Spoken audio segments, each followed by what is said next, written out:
Hello everyone. Welcome back to LoFi Yoga.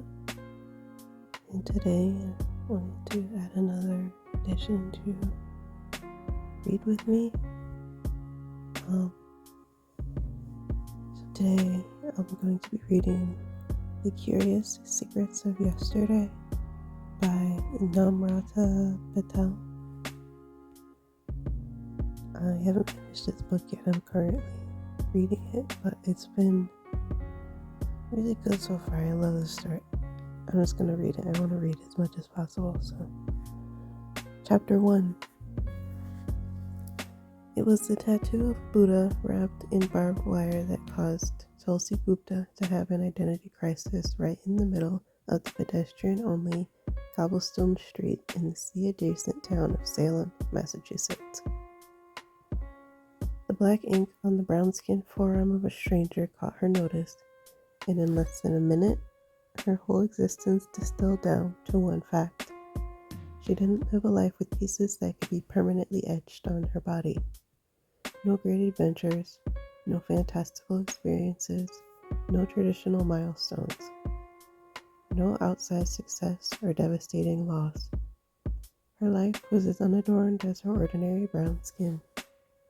Her time wasted in a mundane routine of living the same day, week, month, for the whole of her 30 years. The brush of a passerby prodded Tulsi to move. Her feet knew the way, the route memorized from decades of taking the same path. There was privilege in having an average life, she rationalized.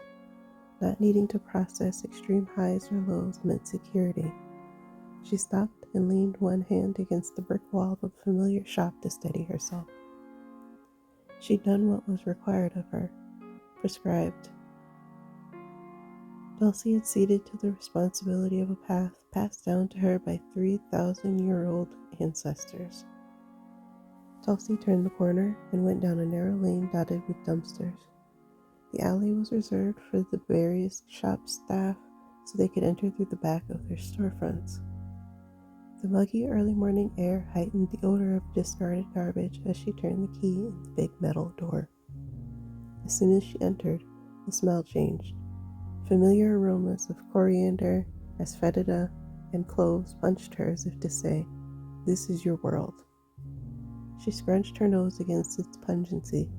She'd lived with it for so long that most days she never noticed. Now it overwhelmed her, heavy with the knowledge that today would be the same as yesterday. The back office of Rasa, her family's spice shop, held odors from its opening day, on Tulsi's second birthday. Wedged between a cafe that had gone out of business and a trinket store for tourists, this was a place her grandmother built, not to sell their wares, but to serve as spice healers for their small community. The shop was her second home, the first being the house she shared with her mother and grandmother.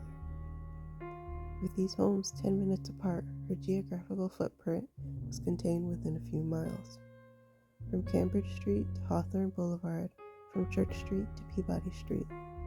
Her whole life was here in the smallness of this large town, less than an hour's drive from Boston, in the northeast corner of America. It was rare to venture out, her friends too spread apart to meet up for dinner. Not that she had time or healthy disposable income for such luxuries. Saving for dreams she never attempted to make real was the only way for her to believe in someday. Tulsi scanned the scruffed paged walls of the back office, the weathered furniture, and the tiled floor with thin cracks. She was as frayed as the building. The years had taken a toll, the ups and downs of retail, the cycles and seasons. Somehow she'd given in to the permanence of existing solely in this space, even as the earth moved, shifted, and evolved. It was barely 8 in the morning, but like a programmed robot, she performed her routine to get Rasa ready for the day. The lights on, the register ready for their first customer, the water feature whirring to life for a calm client experience. Rasa was designed as an invitation to discover, learn, and share what ailed people and offered a recipe for relief.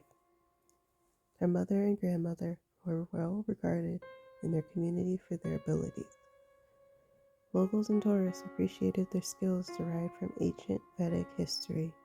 There was lore around them, and it constricted Tulsi's life. She was the future, the one who would carry on, produce the next generation. It was all to ensure that the Guptas would not be the last of their line of spice healers. Good morning.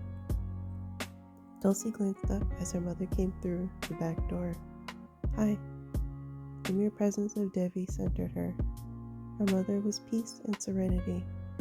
Of the three Gupta women, Devi served as the primary spice healer, while her grandmother, Aruna, had shifted to advisor. Tulsi had yet to take that final step to replace Devi. One more test, the one she'd put off for the last 5 years. Devi placed a travel mug on the metal desk behind which Tulsi sat in a dilapidated swivel chair, sorting through invoices.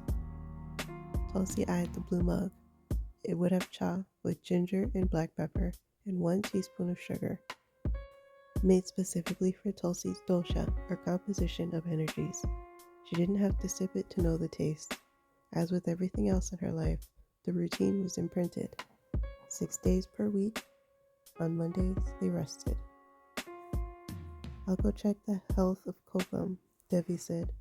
I picked out a few weak flowers yesterday, and I'm worried it's the whole batch. Ma has a feeling that it's going to be a big day. Ba in her sixth sense. I know you don't believe in it, but she's tuned to the energy of her chakras. You have to acknowledge that she is often right in her interpretations. Devi pulled her long, thick black hair up in a knot at the nape of her neck. The gray was more obvious now, and Tulsi noticed the faint lines on her mother's forehead. Devi was strikingly beautiful, and not because Tulsi was biased by love. It was an objective truth, and one of the many things that Tulsi hadn't genetically inherited. They had a resemblance in that people could see their relationship, but where Devi was soft, Tulsi was angular. Her mom had curves and natural grace, while Tulsi could stand behind a light pole and no one would notice her. It was Aruna Ba who had passed down Tulsi's bony fingers, raspy voice, and frizzy hair. Tulsi, to establish some semblance of control, wore hers in a pixie cut. It was a small way to stand apart from Aruna and Devi.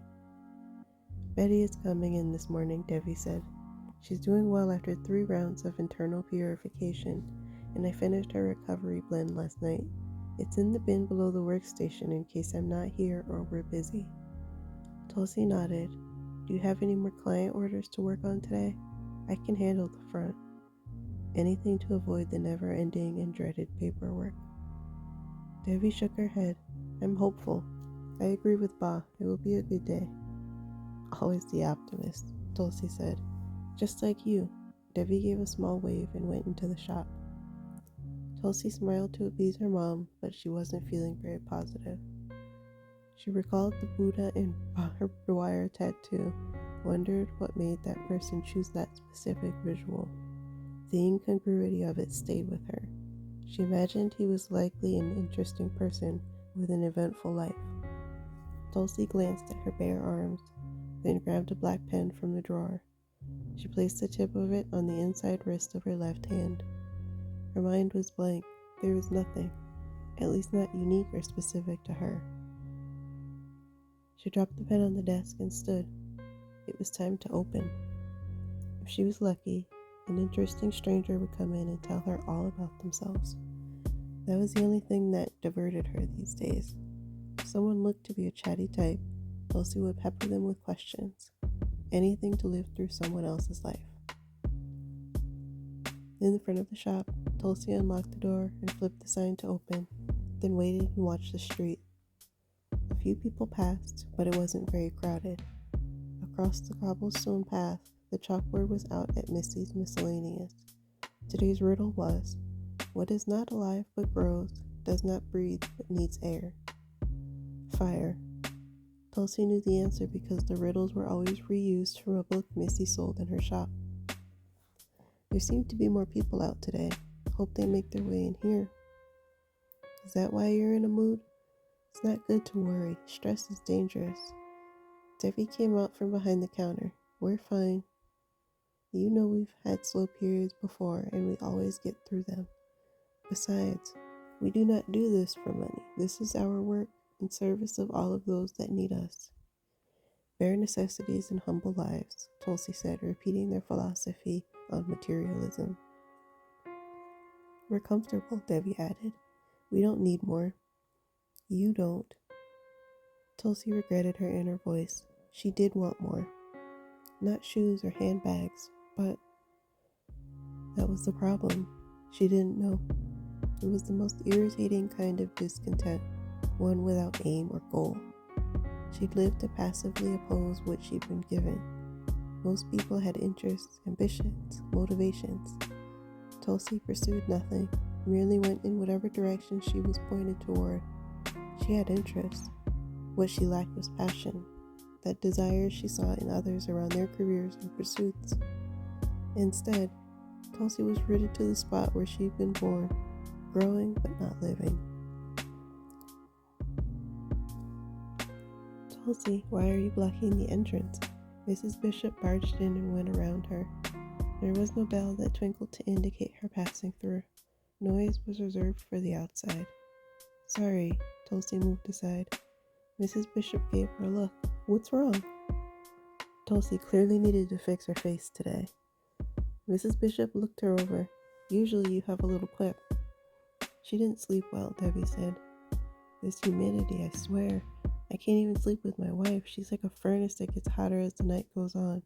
Thank God for 2 bedrooms. Mrs. Bishop was in her usual garishly patterned caftan that she paired with her orange slide-on Crocs. Her face was round and tight from Botox injections, even though she talked a great deal about living a natural lifestyle. How are you feeling this morning, Betty? Mrs. Bishop clutched Debbie's hand. My stomach is almost back to its natural state.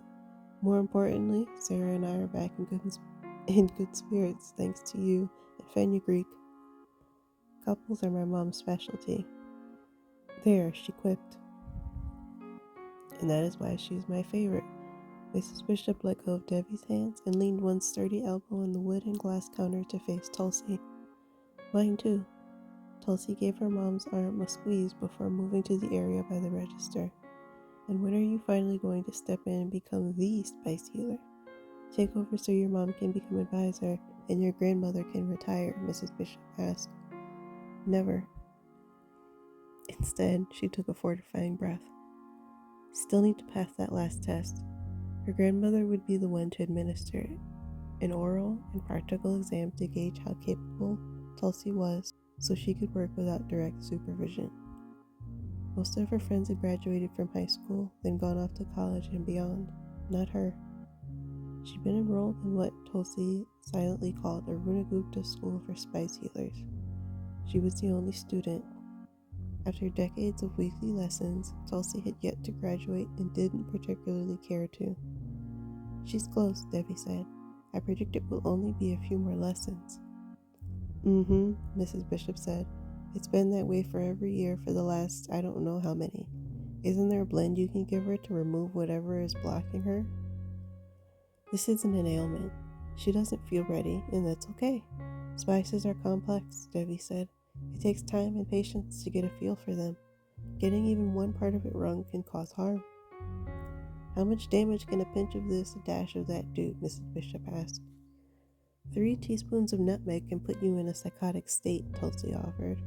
Tulsi, Debbie reprimanded. What? It's true. You didn't add any to Mrs. Bishop's blend, did you? Tulsi said. Mrs. Bishop let out a bold, full laugh. Now that's more like the Tulsi I know and love. Don't encourage her, Betty, Debbie said. Take it from me, Tulsi. Passion is the greatest motivation. Tap into yours, Mrs. Bishop said. And I'll take a bottle of nutmeg powder. Next time David hassles me for the gavel at our HSBA meeting, I'll make him a big batch of cookies and dump half a bottle of it in the batter. I will not sell any to you, Debbie said. Not if you're going to use it as poison. You're amazing, Debbie, but you really need to understand humor, Mrs. Bishop said. Debbie adjusted the pleat of her baby pink dupatta she paired with her white cotton salwar. Your jokes are dark. As Sarah would say, just like my heart. She would not, Devi said. Also, poisoning is not a laughing matter. Tulsi left them to their conversation to check that their stock was organized. She shifted a jar of ajwan to show the label as it sat in a row along the wall. Each jar had seeds, powders, or dried herbs. Another row was for seasoning blends for quick recipes or generic use. There was so much online now that customers came in with all sorts of random questions, like what was the best turmeric for lattes made from matcha, or could the salt from the Himalayan lamps be used in cooking? She'd taken critical thinking in high school and wondered if they'd stop teaching it. Tulsi checked the tabletops with larger jars organized by category, where customers could pick out dried chilies, neem leaves, and peppercorns. Others had a variety of kokum along with rare herbs and spices. The front window area was lined with small tables and soft chairs where patrons could sit and chat with Aruna or Devi and confide in them their ails. Tulsi's family lineage was believed to trace back to Dharti, the Vedic Hindu goddess of earth. Those powder blue padded chairs where her mother and grandmother sat were meant for her too, but Tulsi did not want to take her seat. Chapter 2. A week later, not much had changed, though Tulsi had worked on her attitude. She'd forced herself to brush off her restlessness. If she'd drawn out the tattoo of Buddha wrapped in barbed wire and hid it in her drawer, well, that was her business. She didn't know why, but the image meant something, as if the universe had put a sign in her path. "What's making you smile?" Devi asked. Tulsi glanced at her mom, who was stacking satchels of personalized blends in a small ceramic container. "I was thinking that maybe some of Ba's sixth sense might be rubbing off on me." "Oh, do you feel something? What is it?" "Good, I hope." Devi clapped her hands. A wide smile stretched across her beautiful face. Sometimes she forgot how literal her mom could be. "No, it was a silly thought." "Don't dismiss the things that are surfacing," Devi said. "If your subconscious is trying to tell you something, pay attention." Before Tulsi could reply, the front door opened. "I need a little more of that special fenugreek and maybe another recipe to use it with," Mrs. Bishop said. "Sarah and I are back to enjoying each other, if you know what I mean." "More like you're having a good time and don't want it to end," Tulsi said. "Tulsi, we don't discuss private things in the open," Devi said. "It's not for us to comment." "Oh, bull," Mrs. Bishop said. "That girl is right. Who knew fenugreek was good for not just the stomach but also the loins? You know your stuff, Tulsi. Take the test already." Tulsi shrugged. "It's not school," Devi said. "Ours is an oral tradition. Of course, there are ancient texts to study, but a majority of our work requires fluency in the proper usage of spices and herbs. From there, it's years of practice to develop an intuition. I'm still learning what works for you, and we've known each other for over 20 years. That's why I run a cheese shop. It's all done by taste." Mrs. Bishop laughed. "Did your mother tell you about the latest news from the HSBA meeting last night?" Mrs. Bishop was one of the founding members of the historic Salem Business Association. "No, she didn't. Mom thinks gossip invites bad energy." "Only if it's negative," Debbie said. "In this case, I believe it's good news." "Well, don't keep me in suspense." Tulsi leaned both elbows on the counter. "You're going to have a new neighbor soon." Mrs. Bishop grinned. "A handsome young man. He's scruffy and on the quiet side, but well-mannered." "Someone bought the deli?" Change perked her up. The idea of a new person in their community was the exact diversion she needed to get out of her funk. "His name is Lucas," Debbie said. "He plans to convert the space into a cafe and restaurant. The deli counter will become a coffee and tea bar. Baked goods and sandwiches during the day, and sit-down dinner service in the evenings," Mrs. Bishop added. "He even got a coveted liquor license." "That's going to be so good for all of us," Tulsi said. "When does he plan to open?" "In a month. He has some renovations to do and got the final approvals at last night's meeting," Mrs. Bishop said. "Lucas officially has all the right permits and is using a local crew, which makes me happy." She wanted to know more, everything about the stranger and his plans. This is the most excitement they'd had in their little historic district area since Gemma and Mr. Rhodes called off their truce and started their chalkboard sign war. Where is he from? Local? No, he doesn't have any regional accent, so maybe from the Midwest, Mrs. Bishop replied. He didn't say much about himself, barely got enough words out to get the business done. I'm thinking the loner, ex-military, though Missy thinks he's a hitman and all of this is a cover for a mob bust. I keep telling her not to listen to all those crime podcasts. Henry, of course, thinks your new neighbor is in witness protection. I don't get that read of Lucas, Debbie said. My senses say he's shy, possibly lonely. Let's give him time. Get to know him at his pace. Ooh, Aruna came in from the back office. Tulsi, you left the Charaka Samhita on the counter again. I told you to keep it with you so you can study whenever you have time. Tulsi took the small book from her grandmother. Still the first volume, only 10 more to go. But it was a formative and original text that documented Ayurveda and was required reading. The deli is going to open as a restaurant, Devi said. We met Lucas Sharma last night. Indian. Tulsi grinned.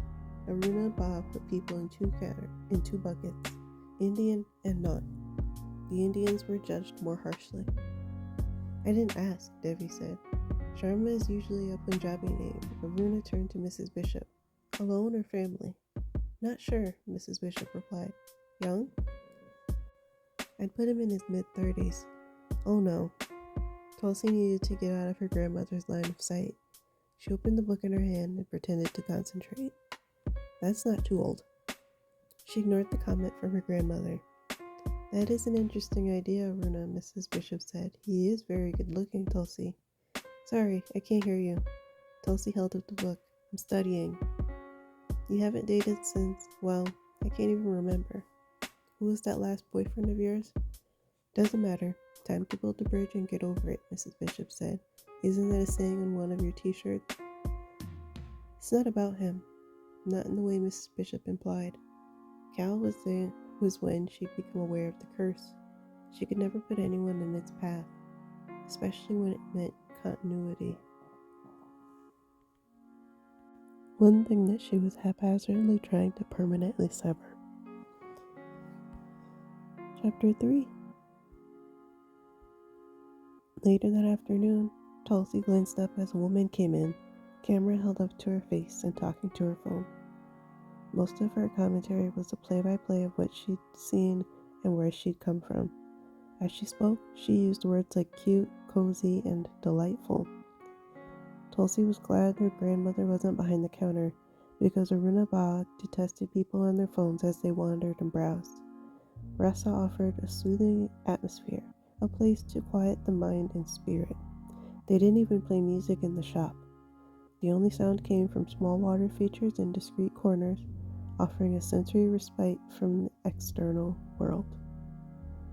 The woman panned the camera around as she stroked her perfectly French manicured fingernails along the wall of small spice jars and shifted her fingers through the large container of dried ginger, ignoring the sign that asked customers to use the tongs to keep their stock sanitary.